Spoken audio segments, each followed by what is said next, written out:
Okay, we are now streaming. It's almost 6.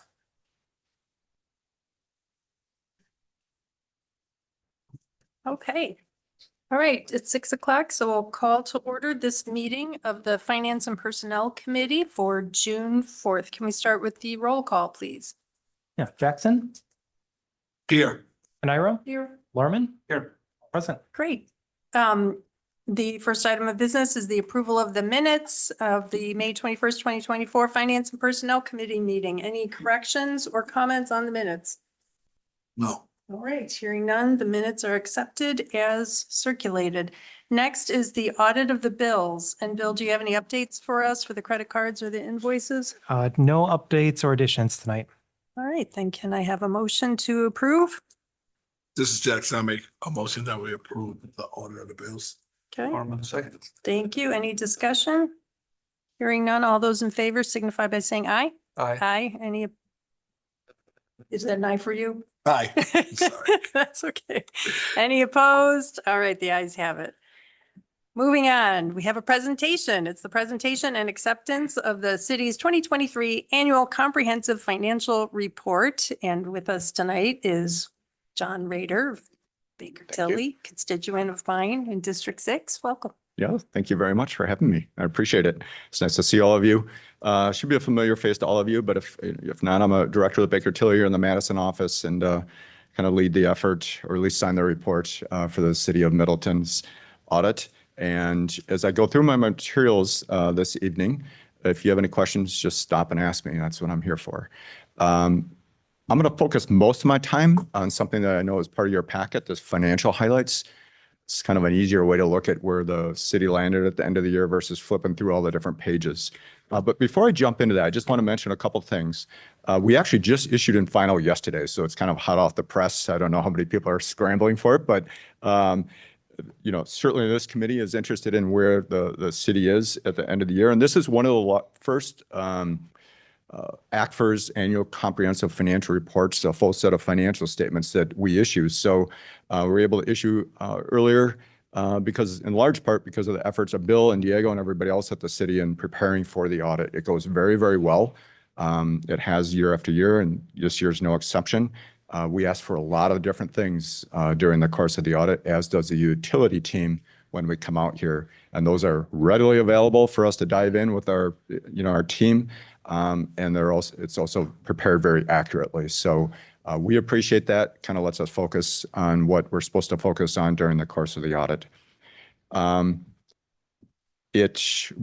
part of that, then we have 2 deliverables. One is that set of financial statements, the ACFR, as we say, and you have that electronically, I know. A couple things I want to mention in there.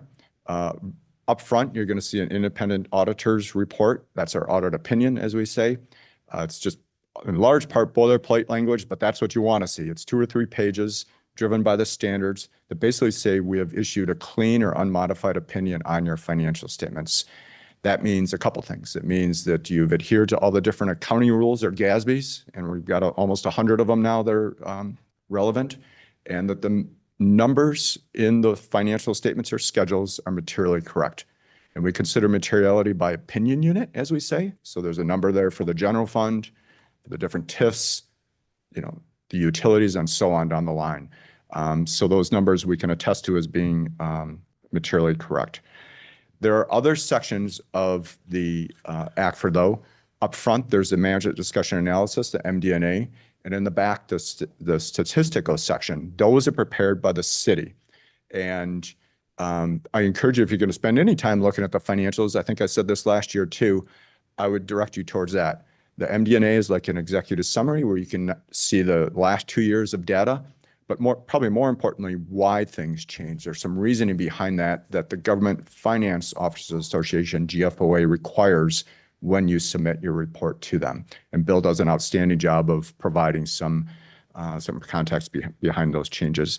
And in the back, the statistical section, I actually find one of the most interesting parts of a set of financials because it provides, for the most part, 10 years worth of data. And when you look at government financial reporting, yes, you want to know where you landed at the end of the year, but it's more important to look at trends. And that's the intent of GFOA in creating a lot of those tables in the back. So again, you can take a look at that. And it's not all financial. There's economic factors and demographics and such as well. At this point, Bill and his team will submit it to GFOA for what will hopefully be the 6th consecutive year of the Certificate of Achievement Award. And that's a pretty high bar to achieve. It's the highest level you can in governmental financial reporting. So hopefully achieve that once again. The other document is called the Reporting and Insights. It's also referred to as an internal control report. I'm not going to walk you through that. I will mention a couple of things that are in there. It talks about what our responsibilities are as your auditors. Sometimes there's misperceptions of what an audit involves, and we're gap auditors for this particular engagement. It talks about some of those accounting rules, the upcoming ones around the bend for the city, and which ones are going to be relevant. Get some explanations behind them. There's a required communications in there if there's any disagreements, entries that we passed on, anything of that nature would be pointed out in there. But probably the area that draws the most interest is a section that goes on for a couple of pages that talks about internal control matters. And there's a couple things pointed out in there that I want to touch on briefly. One is the fact that we do prepare the city's financial statements, but we do that for 90-some% of our governmental clients. It's just very common, especially in Wisconsin, where the resources don't exist to prepare a full set of financial statements. And even if governments that we work with do prepare a full set, if we have material adjusting entries, we are still required to report either material weakness over financial reporting or a significant deficiency. And we've reported a significant deficiency for the city's financial statements because we did prepare them. Now, I will add to that, though, that we didn't have any material entries this year. And I get asked quite often about entries, and if we would list them in the back if we did. And I always consider 10 or fewer to be really outstanding. Well, you don't have any. And so that's really commendable, not just for the audit, but it's also really important when it comes time to your budget process that you've got good records you can rely upon for department heads and analyzing where they're at and other things. If I came in and said you have 50, 60 entries, and we do see that in some places, you might get a little bit less assurance. But we didn't have any. But again, those auditing standards say that if you prepare it, you have to report this as such. So we've done that. The other item that's in there is just kind of an other control deficiency, not a material weakness or significant deficiency, is regarding segregation of duties over the utility setup of new accounts. That's being done, but we'd like to see an independent review of that when that occurs. So that's a continued recommendation from the past. And then there's another recommendation in there that's really just informational. And it talks about decentralized collection points such as your library and things where you need to carry on the function of the government. And we understand that, but we're just saying there's some associated risks with that. And here's some suggested mitigating controls that you can put in place to try to reduce some of that risk. Many of those the city is already doing at these different locations. So that's what's in the bulk of that report. If there's no questions, I'm going to walk you through the graphs. I don't have any questions, but I'm glad you pointed out what you did about page 18, where it talks about the deficiencies, because I read that and was like, wait a minute. It sounds severe, doesn't it? Yeah, and I apologize it really for does. that. And so Bill explained to me earlier that that's technically what it is, but that Absolutely. you do prepare financial reports for other municipalities as well. So. We do. It's very, very common. Like I said, especially in Wisconsin. All right. If you can turn, it looks like Bill has these pulled up. So thank you. Page 1 here, this is a bar graph. These next 2 pages or slides are focused on your general fund balances. It's your primary operating fund for the city. And in governmental fund accounting, you can have 5 different components of fund balances. This is your equity at the end of the year. And I'm going to start at the bottom here. That small little slice there, it's non-spendable, and it's exactly like it sounds. These are amounts that are within your fund balance, but they're not available to be spent on anything else. And they're really driven by GAAP. Okay, the accounting says you've got components in here that include prepaids and inventories and some delinquent personal property taxes that are in your fund balance, but you can't apply them towards anything else. You can't spend inventory, right? But that's a small percentage. Nothing in restricted. In restricted is external restrictions, not internal. Nothing in committed. And assigned you've got $5.6 million, and that is up from the 4 million that was in there last year, that black line. And that's detailed out on page 43 of your financial statements, but it includes carryovers, an amount set aside for the reval that's going on, the civic campus, technology, and transit. And those are all new categories that you've set aside in this current year. And that's what's driving that increase from the prior year. Okay, it's nice to have that ability to set those amounts aside to plan. But you also have in there amounts that have been in there in the past as well. And that's comprised of 2.6 million in compensated absences or vested, primarily sick and vacation amounts, and 1.8 combined for fire and EMS purposes. Moving our way up, you can see in unassigned, which is basically everything that's left, is at 7.5 million. So that's up about $600,000 from the prior year, a nice growth there. And overall, your fund balance at the top is up $2.1 million in your general fund. The breakdown of that at a very high level is right below that bar graph in the summarized income statement. You can see revenues came in about 1.3 million over budget, and expenditures were under budget by 1.4. Both directionally the way you would want to see those. Revenues are up for a host of areas or a number of areas, but building and associated permits are up, but also investment income by about $750,000, which we have seen at a lot of different places this year. Okay. And expenditures are under, and that's kind of across the board throughout the departments. Police was under a few $100,000, but really, if you look in the back of the financials on pages 58 and 59, you'll see that almost all departments are under budget. And if you flip to the next page, we'll carry that theme on by taking a look at how does that fund balance amount, how does that compare to your policy? So we quite often get asked, well, is that a good fund balance amount or not? And I always say it depends. We usually really have a policy. Well, the city does have a policy, so that's great. And that policy says that it's trying to maintain unassigned fund balance between 16 and 33, or really 2 to 4 months worth of your subsequent year general fund budgeted expenditures.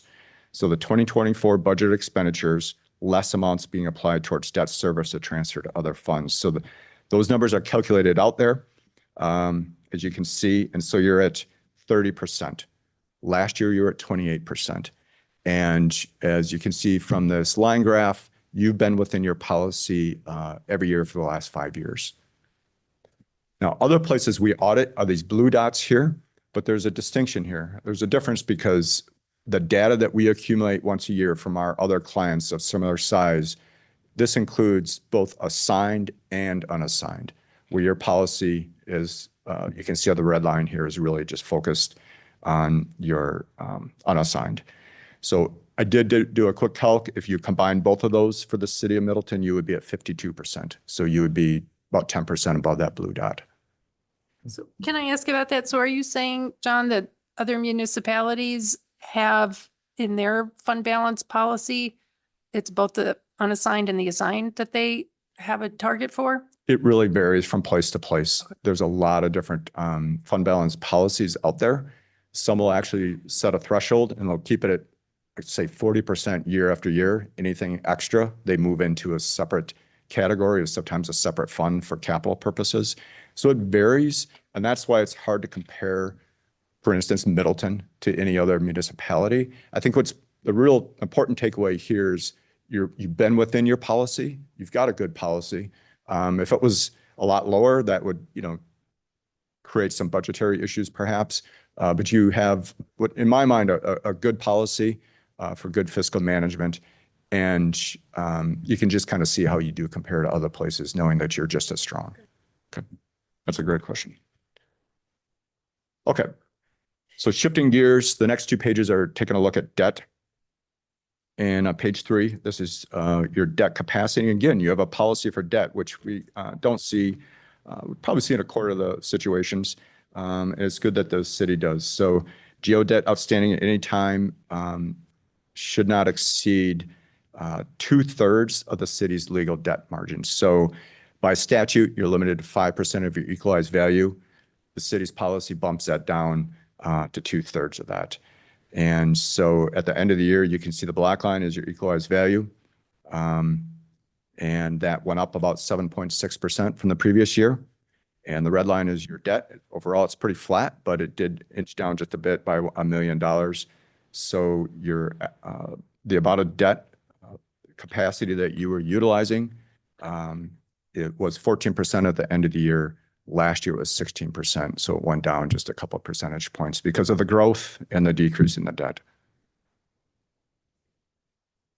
All the geo debt is within your city, or I shouldn't say city, within your governmental funds. So capital, TIF, you don't have any of the geo debt in your utility funds or enterprise funds as a whole, okay? And that's somewhat unique. We do say that some places, but it's not as common. And you don't have any revenue debt in those funds either. And you'll see how that plays out in the last couple of slides here when we get to the utility funds. These compensated absences at the bottom summarized in that table, again, those are those accrued benefits that you've set aside some funds to finance. All right, then the other way to look at debt is how much do you pay in debt service, principal and interest during the year? And we generally try to recommend about 20% or less, and you utilize 15.8%. So you can see again how this has been mapped out over the last 5 years. There can be a lot of variability in here, especially if you've got a young TIF or something of that nature where there's a lot of debt. And this is compared to the rest of your governmental expenditures, excluding capital, okay? Because debt is issued to finance that capital. So we pull that out of the equation, and that kind of gets you back to an apples to apples comparison from year to year. Okay, so no concerns here either. And you can see that table right below there, that graph, it shows the principal and interest paid for the last 2 years. So you've obviously got good debt management. It's not bouncing around a lot from year to year. Okay, on page 5, the water utility. This page has a couple of different metrics to take a look at the financial strength of the water utility fund. As you know, this is the one fund that's regulated by the PSC in the state of Wisconsin, and you have an authorized return of 4.9%, and you've been just below that for the last couple of years. It did take a slight decrease this year, and that's because your operating expenses mapped out right here on the green line or in the black line went up a little bit, so that drives down your rate of return a little bit. But I always think that the authorized rate is kind of a target rate, and you're pretty close to that. If it was significantly below, you could be focused. You might want to be focused on leakage and things like that. That's kind of draining that fund of its resources. But positive operating margin, the green is the revenues, the black are the expenditures for all 5 years presented here. Expenses are up a little bit, about 7%, and that's due to an increase in, revenues are up a little bit, 7%. That's due to increase in usage, but no rate changes over the last year. Operating expenses are up as well, 16.5%, and that's due to increase in maintenance of hydrants and mains and services. And then down a little bit from there, another metric is taking a look at the unrestricted reserves on hand, and this is really unrestricted cash. Okay, if you had revenue bonds outstanding in this, some of that would be restricted, but again, you don't have any, so it's all considered unrestricted. So we generally recommend having about 3 months to meet the operating needs, just like you and I. You like to have a little bit so you can pay the bills from month to month. So 3 months for that, and then we generally recommend another 12 months approximately for unanticipated capital needs. And so that would be 15 months, and you're in good shape with 16. And it's been very consistent over the last 5 years as well. At the bottom here, quite often we'll present a bar graph as far as, these funds, both sewer and utility, are very capital intensive. And so we generally recommend that the capital be comprised or derived from 50% or more from earnings versus being financed. But you don't have any debt, so there's no bar graph here. It's 100% through earnings. Okay. So all very good metrics. And then lastly, on page 6, the sewer utility, kind of a similar story. Again, the green line being the revenues, black line being expenses, positive operating margin in the current year. Revenues are up about 8% from the prior year. due to different things, usage being up just like water, but also there was a rate increase as you revisit that, I think, every December. And expenses very consistent compared to last year, so not a big change there. Unrestricted reserves, you're at about 6.5 or so months there. That's both, consistent for the last 5 years and considered sufficient. And again, no outstanding debt. Any questions on the numbers? Questions, gentlemen? Okay. Well, thanks for having me. I appreciate it. It's great to work with the city. Thanks so much. It's the John. best commute I have all year. Thank you. Oh, I did have one question, John. Okay. On page, well, for me, it's the packet, page 39, it says under GASB 101, governments will now need to accrue for time that is accumulated. This is the compensated absences. How will that affect us? That's a good question. We're going to have to work with the city. I don't think it is going to have a significant impact, if any at all. The original standard was GASB 16. I know that because that's when I started doing this back in the early 90s. And there have been some variability as far as how places measure this. The way the city does it is they calculate how much has been accrued, but then there's another factor built into it that's based upon the likelihood of actually, I shouldn't say earning, but actually receiving that benefit. There's a probability factor based on age and how long you've been here and such. And so that's applied to your calculation, as I recall, right, Bill? And so we'll work with the city to see if there's going to be any change to that. I'm thinking that most of our clients are doing it as expected. There's also a slight change in the way it gets reported in your statements, but it's a very simple change. It doesn't change the actual amount. So I don't expect it to have any major impact financially. Okay, and then one other question. So our debt management policy, we're way under what what our policy says we could have, 3,000 per capita, and we're at 1715. And, we have not changed our target for borrowing every year since, I think, 2017 it could be. And of course, that $4 million in 2017 bought $5 million Right. worth of stuff this year. So do you see municipalities like automatically adjusting their targets? Do they have targets like that? I would say most don't have a target. I really do think about a quarter of my clients have a debt management policy, and it's because the highest debt capacity that I can recall in doing this for all these years was upper 80. And that was a very robust TIF with a smaller community, and they basically leveraged it. It turned out, but it's much more common to see 50, 60% of the debt capacity being utilized. And I think there's so many different factors that go into it. So I think, again, most places don't have a policy, and it's more based upon the current situation, economic development and capital needs and such. So I haven't seen places revisiting it, so to speak. Not to say they shouldn't. That's probably a better question for your bond advisor. I don't know, Bill, if you have anything to add to that or. Yeah, and actually this relates to some of the items that I'm going to touch on at the end of the meeting when we get to the budget kickoff. But the city has been paying down its debt. A large part of that is due to our TIF districts. TID 3 has paid back all of its debt.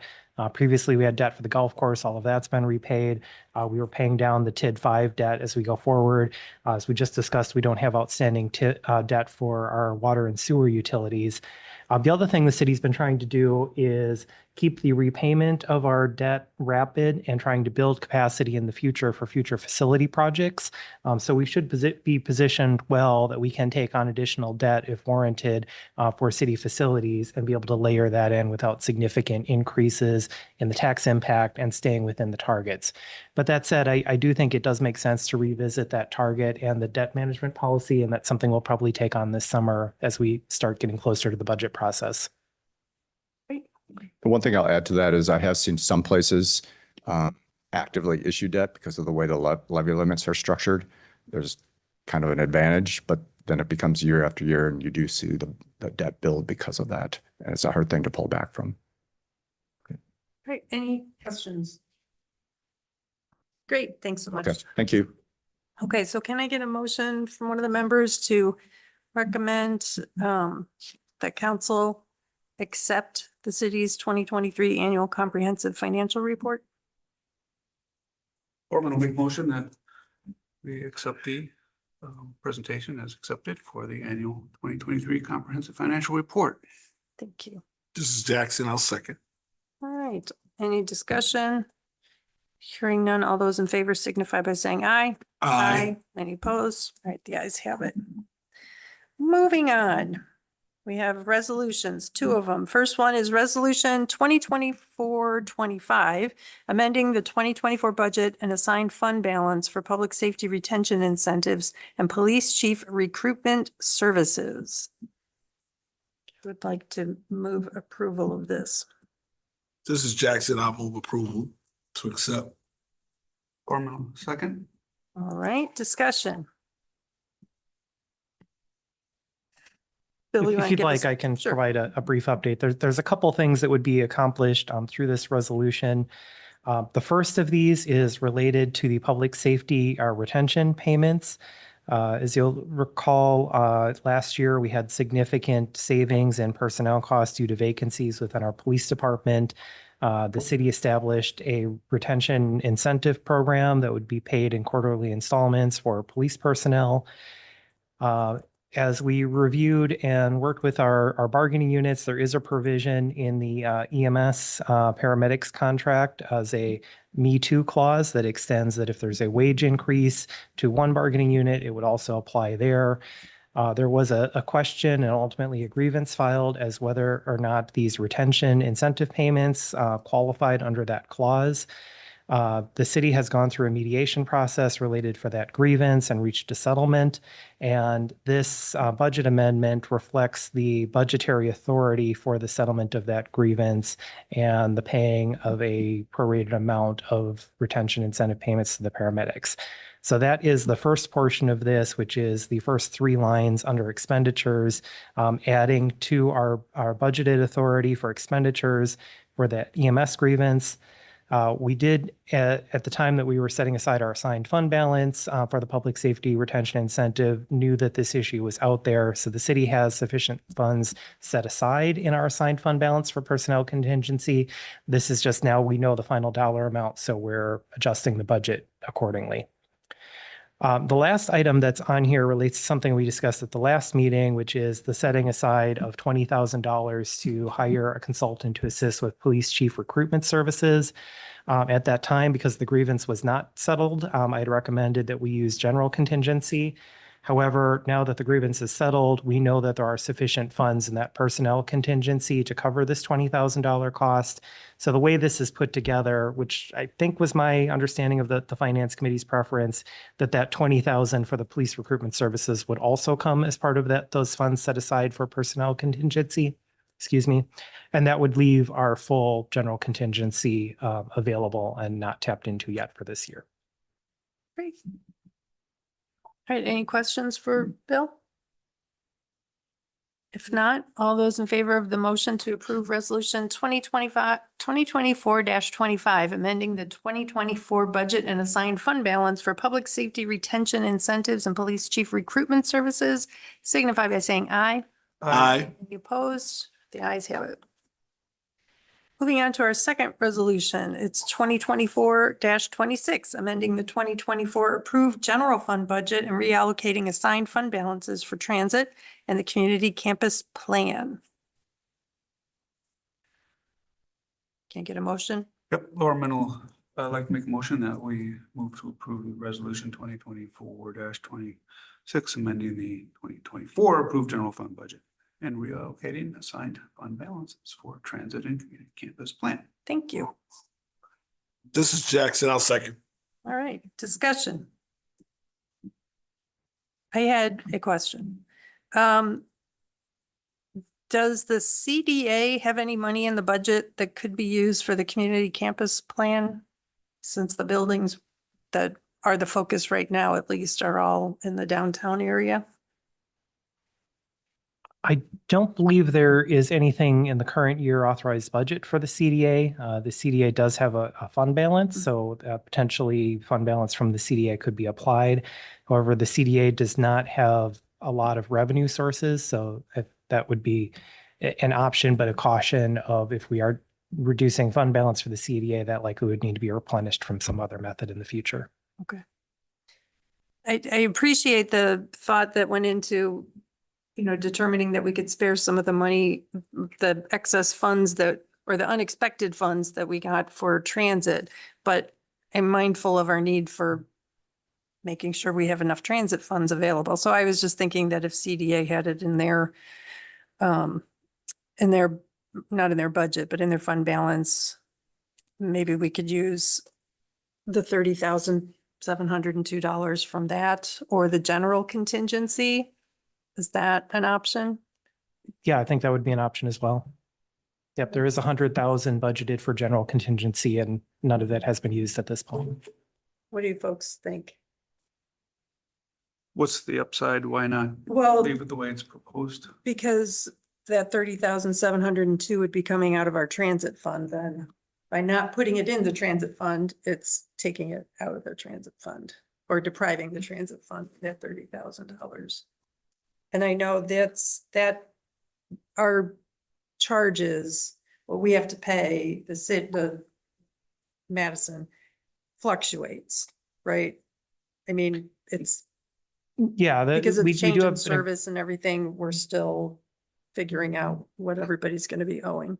yeah, we do have an agreement. So we have amounts that are identified for how much our annual cost would go up with Madison. But there are fluctuations in what fair revenue is received and in the state funding percentage.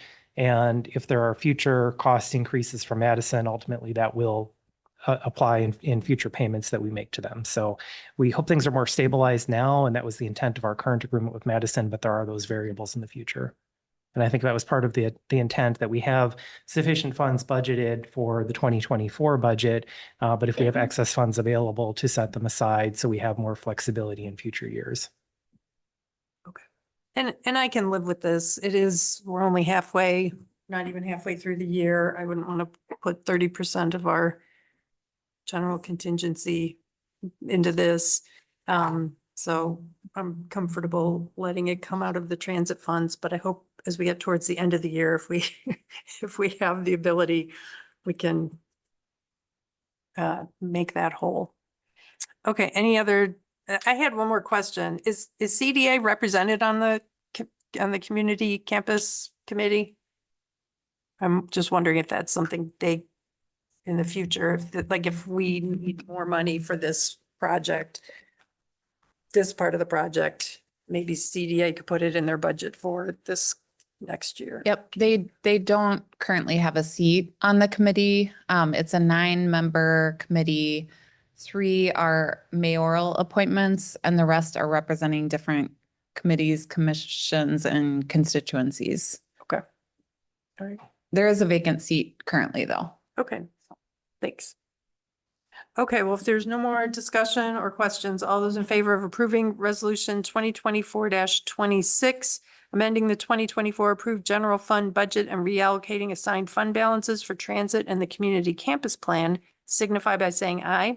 Aye. Any opposed? All right, the ayes have it. Moving on to agreements and contracts. We have 4. The first one is the agreement for professional services for Middleton Community Campus Plan expanded scope with Short Elliott Hendrickson, SEH. This comes to us from staff. Would someone like to make a motion to approve the agreement? Madam Chair, whatever motion gets made, I ask to be subject to final city attorney approval. I haven't had a chance to look at it until earlier, and there are a few things that it need. Okay, thanks for that. Okay, so we get back to the resolution. Norman, contingent on the city attorney review, make a motion to approve agreement for professional services for Middleton Community Campus Plan expanded scope with Short Elliott Hendrickson. Okay, This is Jackson. I'll second. Great. Discussion. Abby, I have a couple. Go ahead. I was just saying, like, so much history to this. It took me a lot of catching up to understand where we're at, but I still call it the civic campus, so we have to settle on a name. Maybe that's one of the first things to do. It is called the community campus plan, and I like that. Okay, so did you have any questions? no, I meant, I guess my high-level conceptual overview is big picture. We're spending money now for consulting designs and all kinds of good stuff like that. That's been started sometime in 2019, and here we are now needing to spend a little more money and probably more money again in the future and down the road until someday we get to some point where thank you. Maybe just to put a more finer point on it. Yeah. Yes, there is an update to data and information that was collected pre-COVID in 2019, but there is a whole separate scope of work that was not in the original phase, and that is the analysis of what the retrofit option was. So it's also adding a whole separate set of decision points that the council can consider when we get to final decision. So just to clarify, we're not necessarily redoing all the work that was done in 2019. There is some of that, but then there's a separate set of work that was not contemplated previously. Okay, thank you. And also the community center, isn't that part of this one? And it wasn't part of the original? Yes, it's looking more in depth at what the community needs are around having a community center. That's the most complicated part of the project because we don't have one now. So there is no baseline information. And then also the original scope of work did not include a space needs study for the public library because they had just done one, but that is now outdated. So we do need to get that updated. And I think it makes a lot of sense to have the same firm doing the space needs for all of the different functions too. Okay. Could we bring up your packet, please?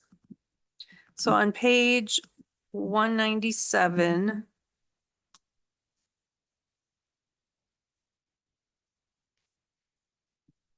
this MEP analysis, so that should be done this August, by the end of August?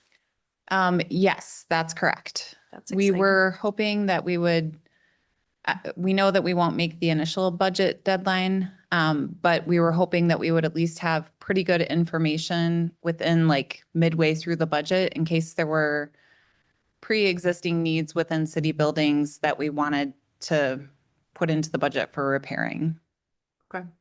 And I raised a question at the committee of the whole meeting, and I don't think I did it very well. I don't think I was very articulate. I'll try again.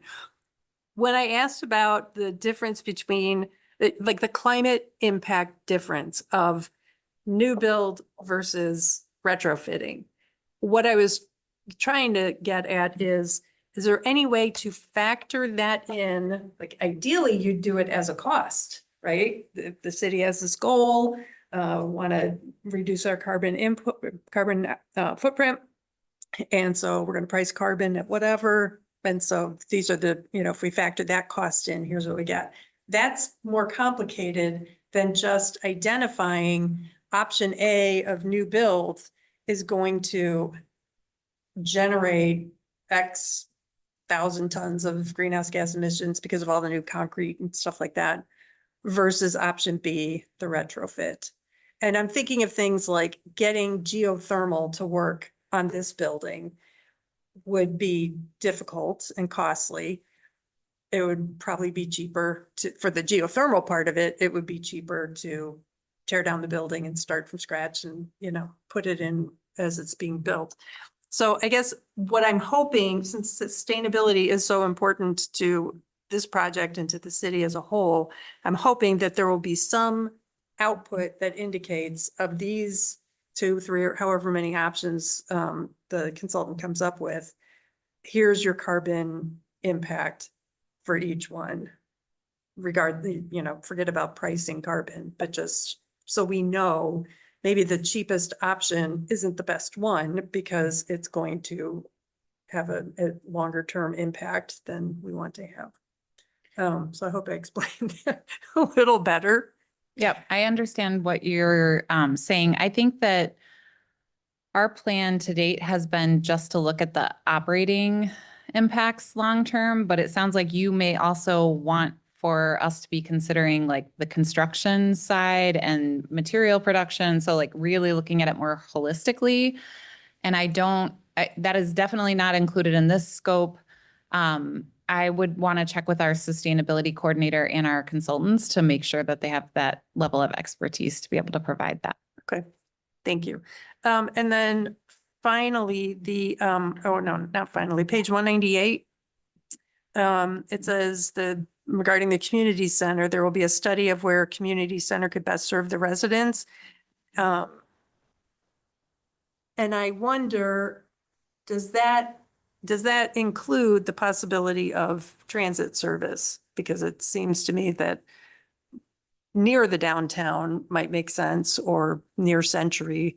But That was the reason that we included that language about where it should be located, because in our previous work that we had done with our committee and also the council, there was a long discussion and several concerns raised about making sure that there was adequate transit access.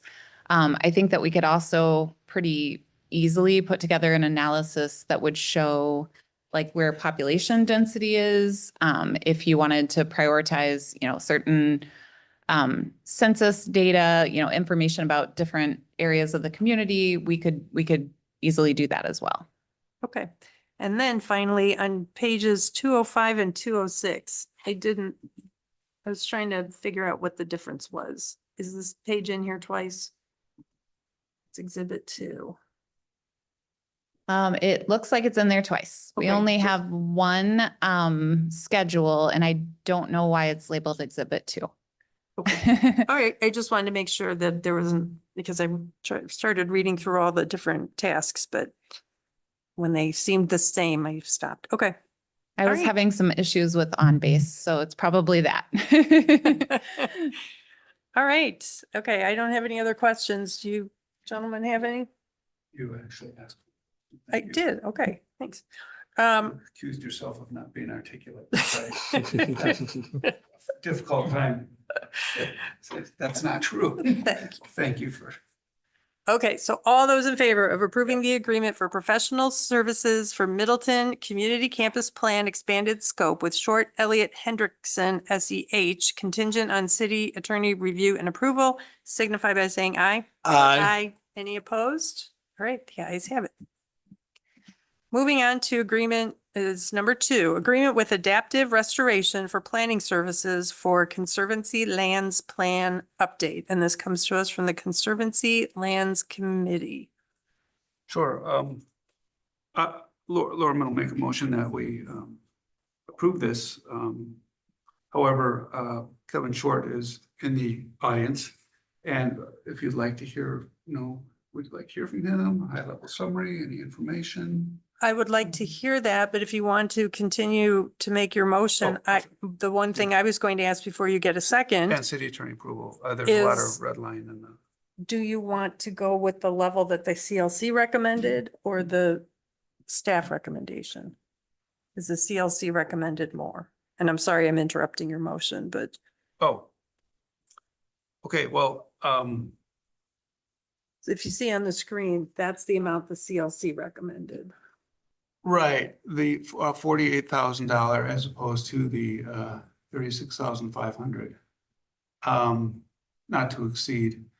And can I You carry can- this you can line make- of conversation you can make before I make a whatever- motion? No, because we can amend your motion. Okay. So you can just make a motion and we'll work out the details on the amount. Okay, well, sure, then I'll continue with my motion to accept the agreement with Adaptive Restoration for planning services for the Conservancy and Lands plan update.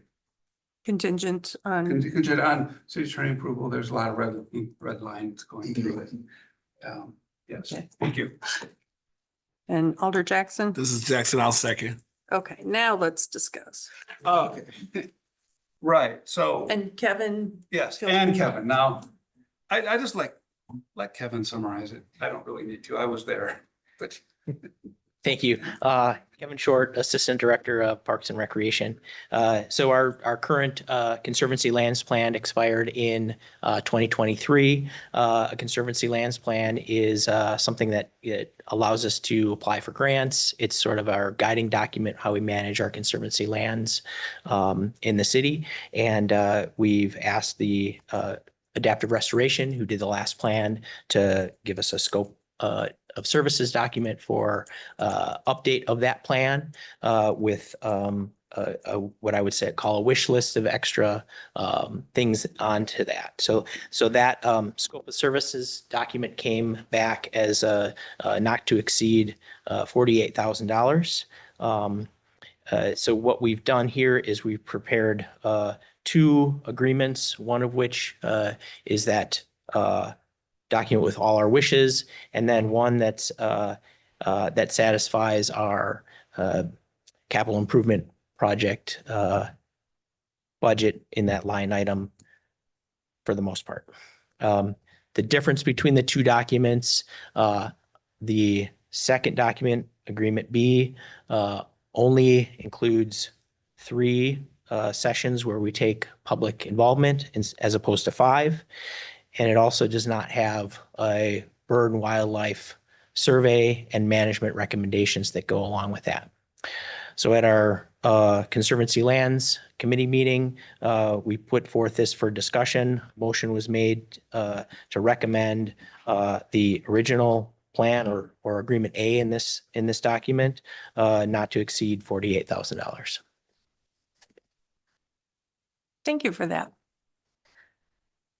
Alder Lorman, did you want to speak to what the CLC, why they went with the wishes? And can I just say, I feel like the conservancy lands shouldn't be a wish.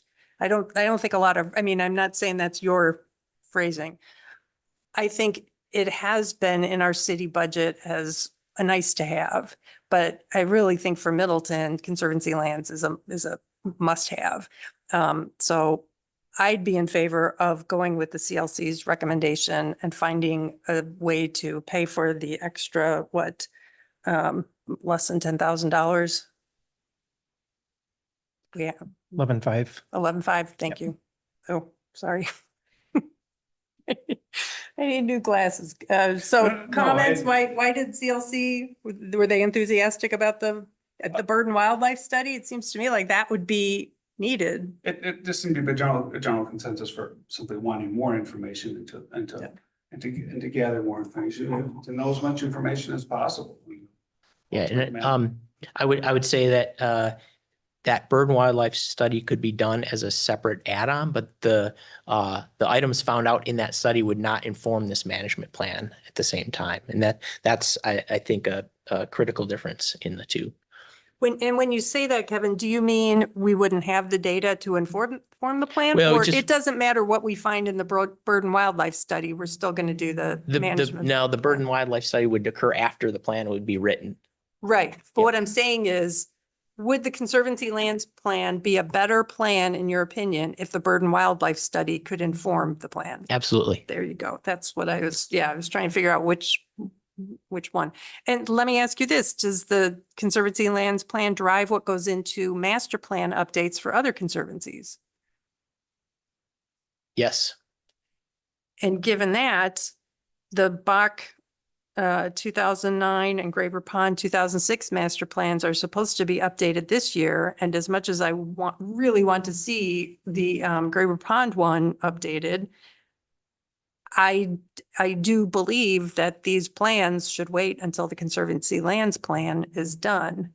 And I suspect that all 3 of those can't get done in the same year.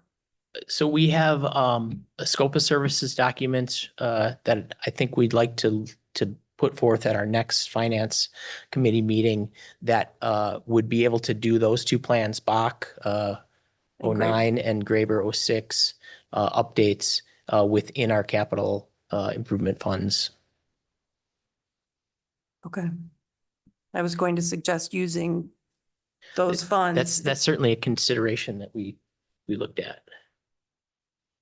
Kylie, do you want to weigh in on this? I mean, I feel like using our general contingency or what? Bill, do you have a suggestion for how we can fund the 11,500? Yeah, I was looking at the same place of looking at the other approved capital projects. I think it's a bit early in the year to know if there's savings on projects that are currently underway. So looking to see if there's anything that could be deferred a year and funds repurposed. But I defer to the department on where they are on the projects. Yeah, the contingency was something that Bill and I talked about, or we talked about as a location for additional funds. If we wanted to look at capital improvement projects that we have for this year, we could definitely look at some of our other master plans, but we still we still need to do those projects in the near future. So we have 12,500 allocated for Bach and 12,500 allocated for Graber. And we see a higher need to move forward with Graber with all the development in that area. We have a pretty clear picture with restoration, at least for the coming years or the future years for Bach. And we've been moving along on a lot of those restoration efforts with Bach. It doesn't mean that we don't need a master plan, because we're kind of at a stage where it would be good to reevaluate all of our restoration that we've done with the prairie conversion and our trails in that area and a lot within that space as well. But I see a higher need with Graber more immediately to help because we do have restoration funds that we have in our capital, and we kind of didn't know where to go with those because of the plan being we know where to go with those, I guess, because it's a smaller dollar amount, but we want a larger plan for that area. Okay. So it sounds like maybe the funding for the Bach master plan update. I don't know if you agree, or you have anything else to add? Yes, yeah, I'm sorry. I mean, This to be is- honest, I'd rather not postpone Yeah. anything if there's a different way to fund this. Because everybody's projects are important, I mean, Graber, I totally agree. Graber really needs something. But then I look at Bach is 09, so that's long overdue for an update too. And yeah, we're planning on putting together a master plan, basically all of our conservancy master plans and all of our spaces of, so that we know exactly what year, and we have a 5-year or 10-year outlook on all of those plans. So you can kind of see what's coming up and what would be delayed if we did, because we do have others that are outdated as well, but. With us is Evelyn Williams, ecologist with Adaptive Restoration. If but you I have don't know. questions on specifics or nuances of the. Hi, Evelyn. Thanks for being here. Any questions for Bob? Well, I'm just curious to see what happens at Graber, because that's in my district and I walk through there a lot and can, even to my untrained eye, I see a lot of need there. Yeah.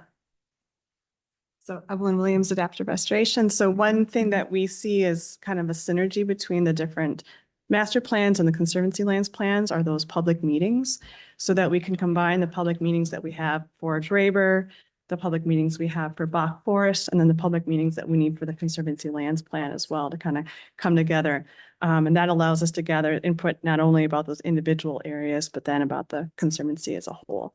So that's one reason that we think it's important to do these kind of all together. Okay, that's good to know.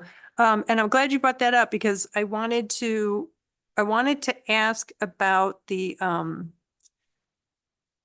meetings. So when there's a meeting in Middleton Hills, for example, and that conservancy, it isn't just for that conservancy, right? It's just a location to bring in people to talk about the whole project. That's correct. Okay. Is there any option to do one of those meetings either in council chambers or somewhere else where it could be Zoom enabled? I don't know if Lakeview Park, I guess Lakeview Park has Wi-Fi, but it just seems like maybe we need to factor in, weather and people maybe not wanting to be out by bugs at night for one of the meetings. Yeah, we could certainly look at using one of those public involvement meetings at a place indoor where we could have access to the Zoom technology type things. Okay, thank you. I like that idea. And then if we can bring up is it possible to bring up the thing? Page 224 and 25 of the packet. Well, whichever one we're going to go with. The GIS layers, it's the part where it's talking about, oh, yep, that's it. It straddles the two pages. So it says maps. Wait, there it is. Update Conservancy Land System map, provide draft and final map as PDFs along with underlying GIS layers for use at meetings, Conservancy Lands Committee and staff discussion and or reports. I think that those GIS layers should be available for the staff to use all the time. And we should be able to put something on our GIS page on the website. So I just want to make clear that it's not, there are other uses besides the 3 that are brought up or 4 that are brought up in the And contract. that was our intent, but I think that's an important distinction to make, and we can So can Matt, remedy that. can you make sure that's in the section 3.1, update Conservancy Land System map? Just to make it clear that maybe even have discussions, reports, and other uses or something like that, unless they want us to specify that is for the website and for staff use. And then finally on page 225, if you go further down, it talks about the volunteer workforce. Is one of the recommendations, where did it go? Yeah, establishment of volunteer workforce. Can we get a recommendation for where, like which conservancies we should try to establish a volunteer workforce for? And I ask that again, I always think that it would be great to have a Friends of Graber Pond Conservancy. I think there's enough people there now and moving to the area with the 2 new developments going in. And I'm just wondering if the final report could maybe, I don't want to say prioritize, but identify which conservancies have the best potential and the biggest need for something like a volunteer workforce organized into a friends group.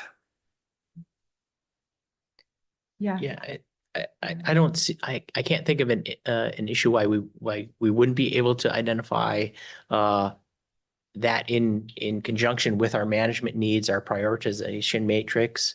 A lot of how volunteer forces are generated is where their desire is to work. So helping to identify that. And I don't know if you have any thoughts on that point, Evelyn? I'll just say that I think that if we have some of these outreach meetings, that's a really good way to sort of gauge that interest. And so I think in that way, maybe having more of those outreach meetings and then letting people know, there are these friends groups. I know there's a Friends of Kettle Ponds that has not been as active in the last couple of years. Obviously Friends of Pheasant Branch. So just letting people know through those meetings as well, what are some of the opportunities and make sure to let us know if that's something that you're interested in. Great, thanks. Bill, have you figured out how we can pay for the full $48,000 project? Yeah, my first thought is that we would look for other capital projects within either conservancy lands or within parks that could be deferred from this year to next year, knowing that those would come back again and request for the 2025 budget. I'm probably not the person to best identify what those projects are. I do see that there is some restoration and some trail work. I don't know if all of that needs to happen this year or if some of that you would do the master planning this year and then do the restoration work next year, but I defer to the department on that.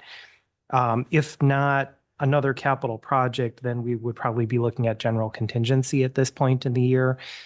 As we get closer to the end of the year, there may be savings in other projects, but I don't know where those would be at this point. I'm of the opinion that, I'm probably a little bit more fiscally conservative on these things. I supported the recommendation of the Conservancy Lands simply because of, input from everybody who was there and, sold on it myself. But Um, I don't like to pursue things at financial hardship either. So if funds aren't there, I want to also proceed cautiously. And I appreciate that. I just feel, a couple years ago, we had to put 60-some thousand dollars, $66,000, used our contingency to pay for gas, And if we can, and again, more conservative members of the committee at the time, I think the attitude was, well, you got to get the work done, right? You have to get the work done. And to me, the full package with the more public meetings, the comparison to other communities, and the bird and wildlife study, that's work that needs to get done, So I mean, no, I Yeah. support your, again, that's why, I supported it in the first place. But that's now, I guess, why I'm sitting here being educated in the realm of finances. So, I mean, I just want to be practical Sure. about it. I mean, I support the original, recommendations from Conservancy and Lands, but I just don't want to put us in a difficult position Okay. of any hardship. Can it be contingent on, can we accept Plan A contingent on there being funds? I mean, I don't want to put pressure on a decision that would have to be made tonight on Bill's shoulders and Kylie's shoulders. Would that make a difference? Or no, or do we just say, no, we want to move ahead with A and let's just make it happen? I mean, what's your sense? I'm inclined to say, let's make it happen and use the general contingency, because we have, we just put just avoided using $20,000 for the police chief recruitment activity. So now we're back to 100% of our contingency being available in June. And I think this is a small enough amount, and we're getting far enough into the year that we will be able to identify cost savings in other projects that, can eat away at that $11,500. So I guess with that, I'm going to, okay, I will make a motion then, or I'm sorry, I will move to amend the main motion to go with option A at a cost of $48,000 with the $11,500 coming from our general contingency. It's up to city attorney approval. Well, I'm just adding to your main motion. So yeah. I need a second. I'll second that motion. Thank you. Any discussion? Nope. All right, all those in favor of the motion to amend the main motion to go with option A and pay for the additional $11,500 from general contingency, signify by saying aye. Aye.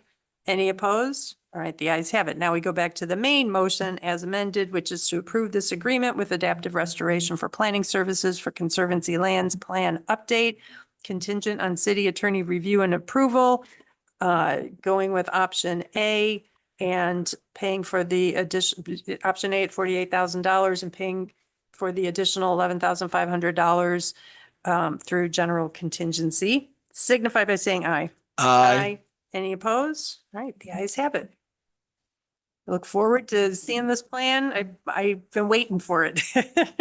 So thank you. Thank you all. All right, agreement number 3, sell leases on water towers. This comes to us from a bunch. Sean, can I ask you to give us a little background before we get a motion? I think the short version here is we have had antenna leases on 2 of our water towers. At one point, as many as 6 of them, currently 3 of them. 2 of them are at a much lower rate than one other one. but they're all on different terms and they're all relatively old. In fact, 2 have expired. They're past their 25-year lifespan, and the other one's coming up, about to be due. So the council gave direction, I think it was a couple of years ago, let's get them all on the same terms and with pretty specific guidance as to what those terms would be. And we started discussions with Verizon shortly thereafter. So for the last 2 years, Matt and I have been kicking terms back and forth with Verizon representatives. And we've come to what's in front of you tonight with one remaining question. The council's direction at that time was for antenna in excess of the base 9, which is pretty normal, sort of 3 per sector. For those that were putting a 10th antenna up, let's prorate that. And Verizon's take on it was, well, gee, we're paying for a lot more than just antenna up there. We have a ground space lease, we have equipment stuff, we have cables, so it wouldn't be right to just prorate that cost. It should be something lower. So in 3E, just as a placeholder, we've inserted $500, which Verizon is fine with, but I want to make sure you're also fine with that. But it's sort of the one outstanding question on this. Okay. And where did the $500 estimate come from? Thin air. Yeah, because I was gonna say, I have literally no basis for judging whether that, kind of feel like if Verizon liked it, maybe we should go higher because they didn't push back. Let's say same. Yeah. Yeah, I think they thought that was probably they thought it should be 0, of course, but, at least in the rate scale at that range. I don't think they would care if it was $700 or $900. And frankly, neither do I to some degree. It starts to get into rounding as much as anything. Let's go high and have them come down. You do that? Okay, so you're looking for our approval of the Verizon lease, subject to common council approval. Well, so we should recommend that council approve this lease and fill in section 3E. Yeah, if the council doesn't have a different number in mind, $500 is what's drafted. If they have a different number in mind, I think amending it prior to its approval would be in order. With the intention that once we have this locked down, we can start then approaching the other 2 companies to get them on the same terms. Okay. Why not a 5-year term with rent escalating for inflation every year instead of having just a 12.5% over a 5-year term? That was one of the simplifications that the council endorsed 2 years ago. So that's what we approached them with. Every company wants to do that differently too. Some would say, well, let me start with a lower number and then give you a higher, rental increase, and let me do it annually instead. There are so many different permutations, and that's what was causing trouble. Okay.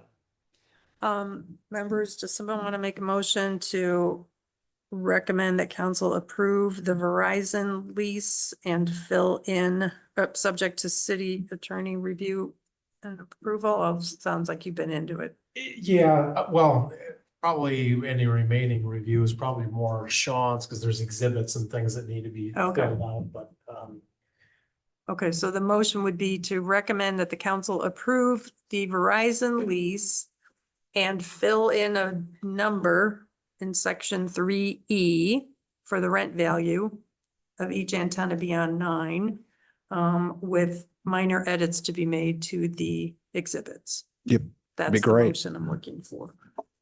This is Jackson. I'll make that motion that we approve it. Bring it before council to fill in 3E, putting a number there. Thank you. Second. Okay. Any further discussion? We'll be talking about it with our colleagues, so all those in favor of approving the motion to recommend that council approve the Verizon lease and fill in section 3E for the rent value of each antenna beyond 9 with a few minor edits to be made to the exhibits, signify by saying aye. Any opposed? All right, the ayes have it. Moving on to our last agreement, it's amendment number 2 to engineering services agreement with MSA to bid and perform construction phase services for the Lake Street Pier. This comes to us from PRFC. And I'm looking for a motion to recommend that council approve a contract amendment with MSA in an amount not to exceed $12,000 to bid and perform construction phase services for the Lake Street Pier. Lorman will make that motion. Thank you. This is Jackson. I'll second that motion. Okay, and just to be clear, this is not for construction. That's an additional agreement we'll see someday. Yes?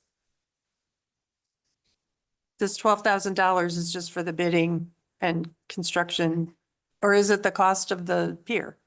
It does not include the actual construction. This is just the professional services associated with bidding and construction. Yep. Yep. That's what I thought I was saying. Okay. All those in favor of approving amendment number 2 to engineering services agreement with MSA to bid and perform construction phase services for the Lake Street Pier signify by saying aye. Aye. Any opposed? The ayes have it. And now we have some time for Bill to kick us off a little bit on the 2025 budget. Yeah, thank you. And before I get started, I just want to be aware of everyone's time. Do you have a preferred time that you'd like to break? Because we could carry a portion of this over to our next meeting if needed. 25 after, if possible. Okay.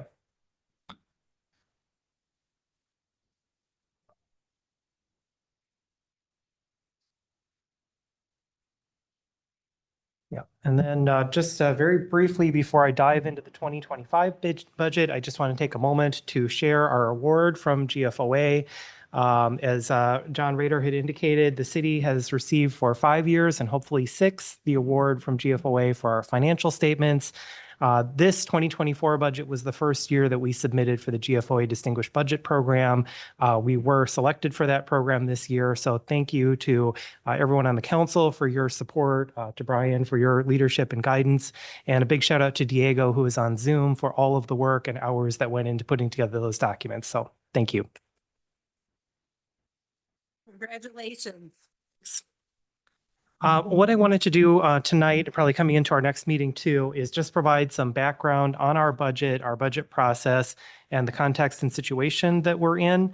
And then we'll probably follow up in July with some more specifics related to our 2025 budget process as kind of a kickoff to our department budgets that they'll be putting together this summer, due in August, and then we'll start our review process from there.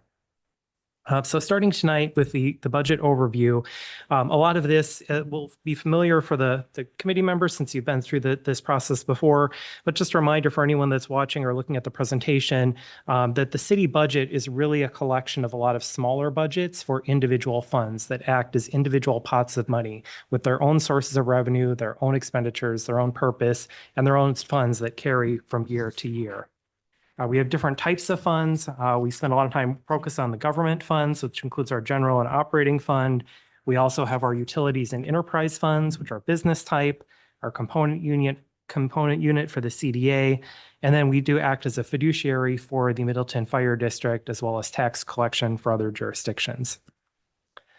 I'm not going to go through these next couple slides, but just for your reference, this goes through the different categories of funds, what its primary purpose is, and what the primary source of revenue are for our governmental funds, and then for our business type or enterprise funds. When we look at our current approved budget for 2024 for all funds, in total, its expenditures of about $80 million. Of that, about 25 million of that is our general fund, which is our primary operating fund where many of our operational departments are located. And I wanted to highlight the two funds that are in yellow on here, the general fund and the debt service fund. Those are the two funds that receive property tax levy directly in support. So a lot of our focus during the budget process tends to be on those, as well as the capital projects funds where we have our capital borrowing.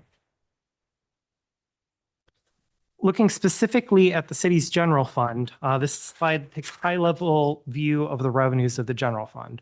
Our largest, most significant source of revenue is the property tax. That's just over 60% of general fund revenues.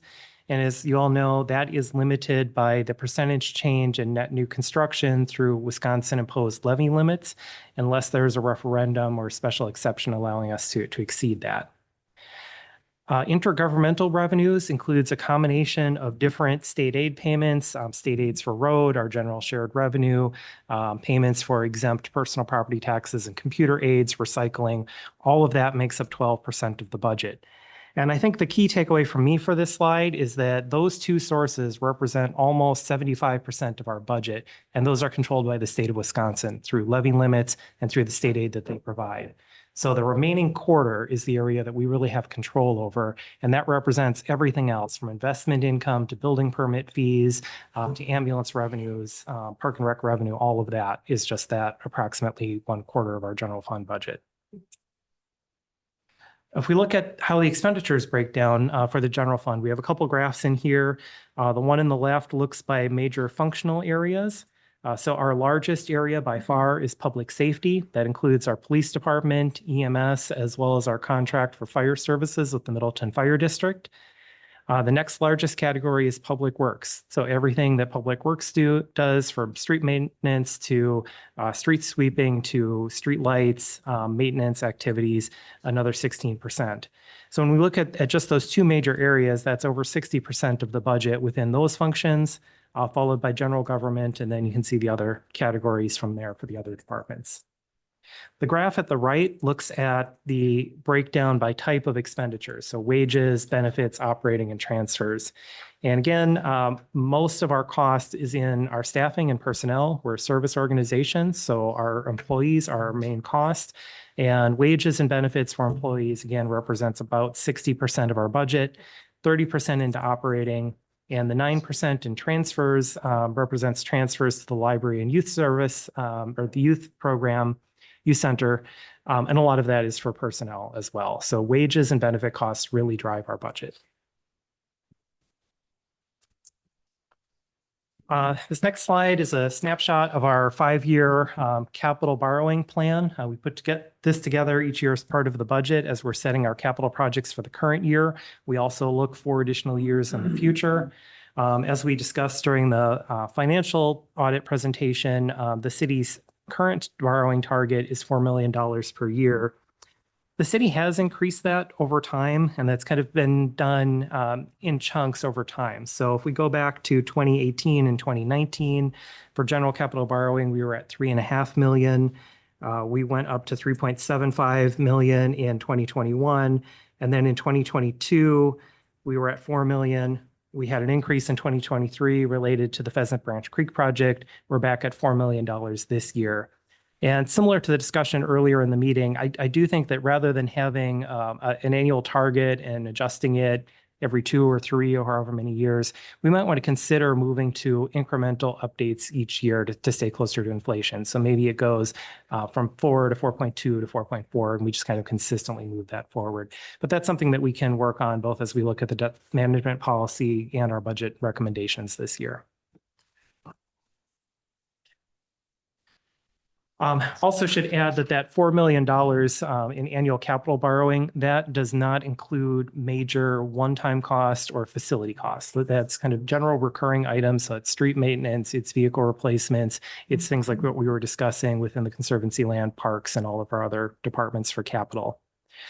The city has also issued debt for facilities, and we have debt outstanding for our police station, for the fire and EMS facilities, and for the Public Works Municipal Operations Center. And as we've been putting together our annual borrowing plan, we have intentionally been repaying that additional debt rapidly. And we are getting to a point where we will start to have some of that facility debt dropping off. This graph, which also will look familiar from our budget process last year, the bars are looking at the amount that we're levying and collecting in taxes to pay for debt service. The red line is looking at the portion of the mill rate supporting debt service. And both of those are planned to increase incrementally over the next few years, peaking at about 2027. In 2028, we will start to see some of that existing facility debt dropping off as we fully repay those facilities. And what this graph is showing, this area in the upper right portion of the graph really is the capacity that we would have to take on additional borrowing for either other facilities or other major projects and try to keep a level impact on both our debt service levy overall with what that trend has been and our tax rate. So something that as we work on the community campus plan or we work on other facility needs, we can look at how to utilize that capacity coming forward in a few years. The other thing that this graph does not factor in is the increase in tax base that we're anticipating when TID 3 closes. And that will also likely impact around 2028 based on the timeline that we discussed at the Committee of the Whole meeting earlier this year. So there is capacity coming within the future in 2028 and those future years. And those are things that we can start modeling as we get into our budgets and our planning process.